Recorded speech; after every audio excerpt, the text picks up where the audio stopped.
Gak ada urusan ya.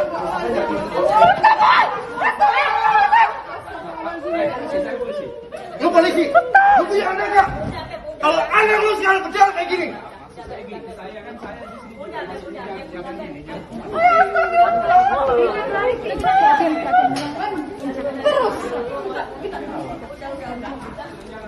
Satuan pengamanan atau yang disingkat dengan nama Satpam atau security personil bertugas untuk melindungi, mengawasi dan juga mengamankan segala macam kejadian yang mungkin kurang kondusif untuk menjadi security personil.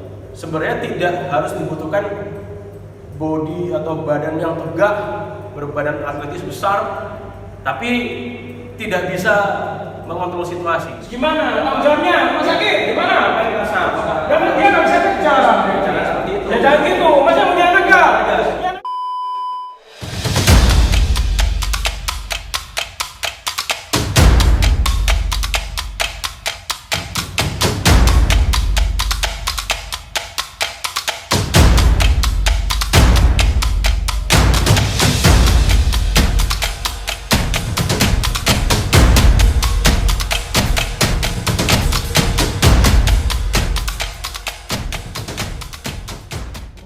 Ya, di video kali ini gue akan membahas tentang apa yang terjadi beberapa waktu yang lalu dan sempat viral di salah satu rumah sakit di Palembang, yang mana ada penyerangan terhadap seorang perawat, dan di mana gue tidak membahas siapa yang salah, siapa yang benar, tapi gue di sini lebih fokus untuk bagaimana cara security personil atau satuan pengamanan di lokasi tersebut yang di video kejadian tidak melakukan apa-apa, dan kira-kira apa yang harusnya sebagai satuan pengamanan itu bertindak. Ya, kita lihat aja slide.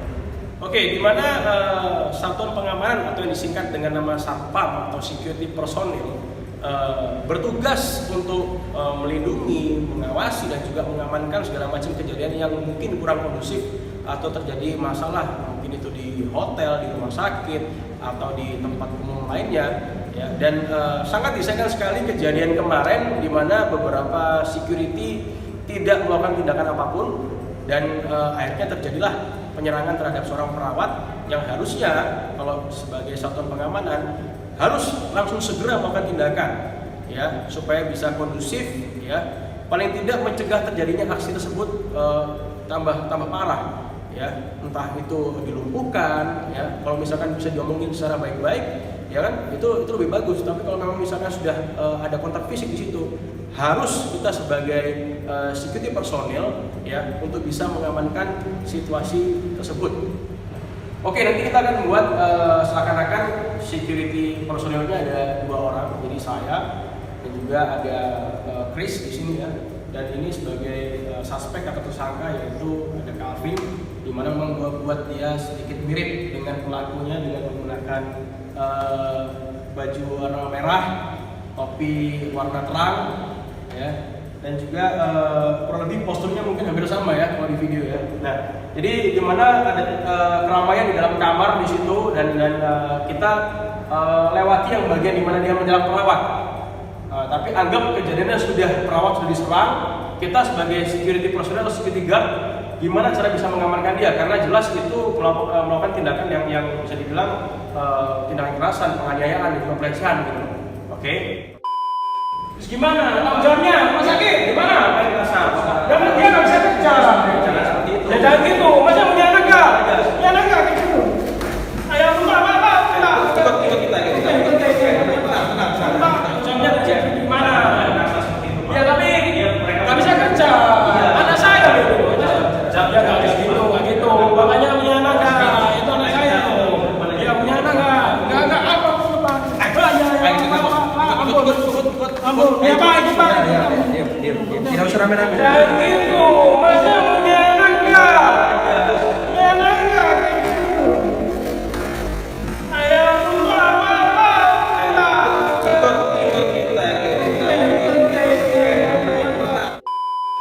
Oke, dimana tadi kita berusaha untuk komunikasi secara baik, kita berusaha untuk menenangkan pelaku, ya, tetapi pelaku masih mungkin karena emosi dan terbawa suasana sehingga dia mungkin sedikit marah dan juga lebih agresif terhadap orang di sekitar dia. Sehingga kita di sini sebagai petugas keamanan tentunya berusaha untuk menenangkan dan mencoba untuk mengajak baik-baik ke depan atau keluar dari ruangan tersebut supaya bisa dibahas dengan situasi yang lebih tenang seperti itu. Tapi ternyata tidak mau, ya, masih ngeyel dan mungkin ada sentuhan fisik di mana si pelaku sudah menyentuh salah satu security personil di sini. Dan yang pertama adalah kita berusaha untuk tangan kita berusaha untuk standby di sini untuk membuat distance atau jarak. Oke. Yang kedua, dikarenakan dia pakai topi, otomatis kita bisa manfaatkan topinya dia untuk menutupi pandangannya dia sebagai distraction atau pengalihan. Sebagai contoh, ya, mungkin bisa agak dekat sedikit, ya. Jadi gua pada saat komunikasi ya di sini ya dengan pelaku langsung gua tutup, ya, gua tutup paling enggak matanya. Gua lakukan yang namanya hammerlock.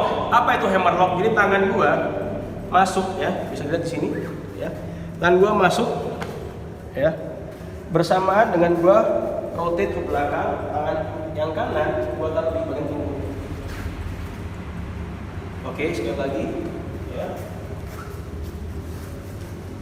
Pada saat gua berusaha komunikasi, berusaha menenangkan, dan bisa gua tutup topinya dia, gua masuk di sini hammerlock. Ya, dikarenakan ada dua personil, jadi kita bisa memanfaatkan situasi untuk bekerja sama, ya, dengan cara kita berdua melakukan hammerlock bersamaan, ya. Jadi gua tutup di sini, dia masuk, ya, dan tangan kita kontrol pelaku di area kepala.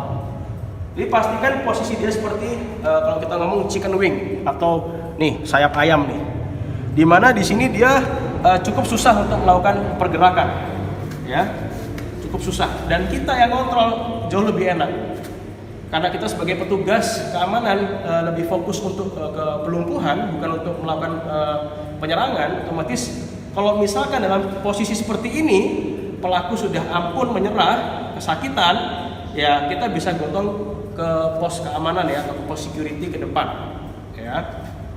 Tapi in case misalkan dalam situasi yang sama, pada saat kita hammerlock, dia berontak, akan susah bagi kita untuk mengontrol pelaku. Karena kalau kita ngomong mengenai security personil, jadi lebih fokus di pelumpuhan seperti yang gue bilang. Jadi tidak hanya itu, tapi harus mengetahui juga namanya control tactics dan juga restrain gitu loh, ya. Jadi ada opsi lain.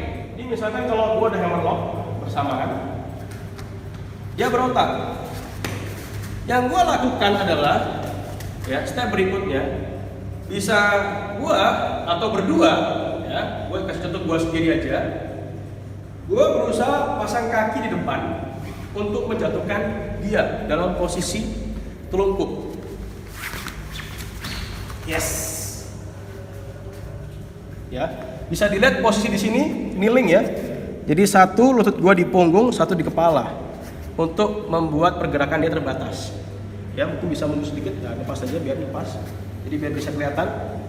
Jadi satu di kepala, satu di punggung. Sehingga dia susah gerak. Coba gerak. Oke, kesusahan. Tangan sudah gua sudah gua kontrol di sini, ya, sehingga ruang gerak terbatas. Berikutnya, dikarenakan ada personil lain, gue akan bilang, oke, coba lu cek poketnya dia dari ujung kepala sampai kaki. Clear? Oke, kalau ada petugas atau partner gue bilang clear, bersih, kantongnya dia aman, ya tandanya otomatis jauh dari yang namanya ancaman seperti takutnya dia bawa benda tajam atau barang-barang berbahaya lainnya.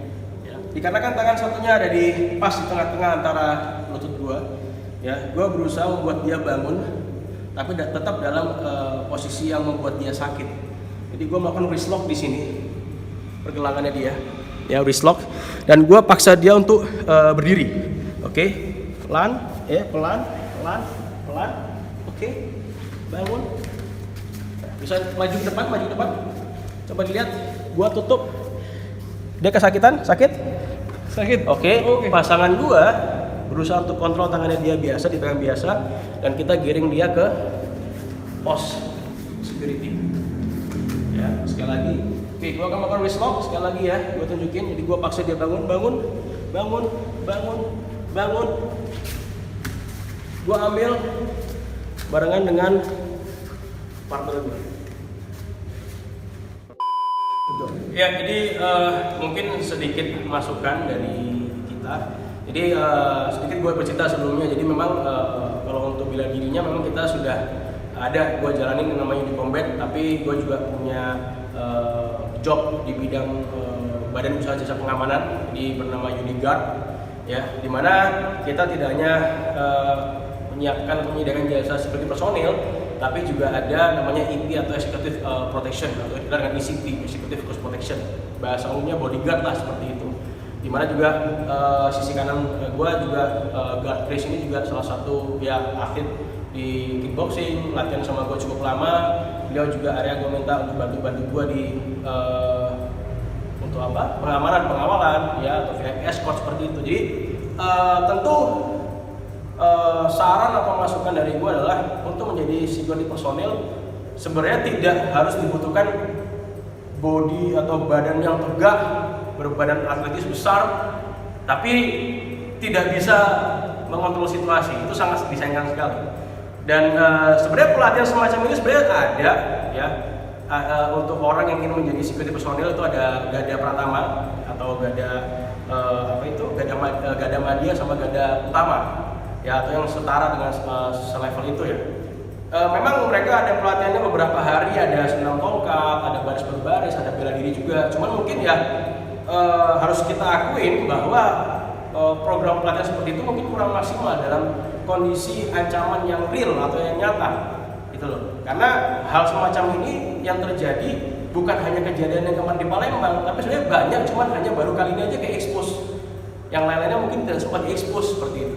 Dimana harusnya kualitas lain diutamakan, khususnya bagaimana cara kita melumpuhkan pelaku, bagaimana cara kita mengawasi gerak-gerik pelaku, ya. Jadi kita bisa scanning threat atau mencium membaca situasi seperti itu, ya. Dan harusnya sebagai petugas keamanan harusnya bisa mencegah dan bisa menghindari situasi itu bisa sampai kejadian. Jadi ini sangat bahaya sekali. Jadi ini mungkin bagi teman-teman atau siapapun yang melihat video ini, jadi kita sendiri jalan sudah lumayan lama, bahkan ya gue bisa ngomong seperti ini karena pengalaman pribadi. Gue tidak hanya mengajarkan sipil, tapi juga gue ada beberapa perusahaan security pernah mengundang, gue latih mereka di situ.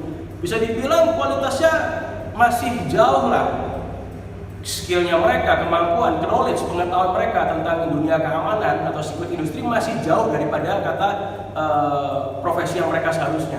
Gitu. Jadi ini sangat disayangkan sekali. Makanya sebisa mungkin dengan ada video-video kita yang cukup mengedukasi, ya, ke depan kita akan buat video lebih banyak lagi tentang tidak hanya bela diri, tapi juga bagaimana cara kita mengamankan seseorang dalam situasi seperti itu, dan kita berprofesi sebagai ECP atau security personil, ISP ya, seperti itu ya.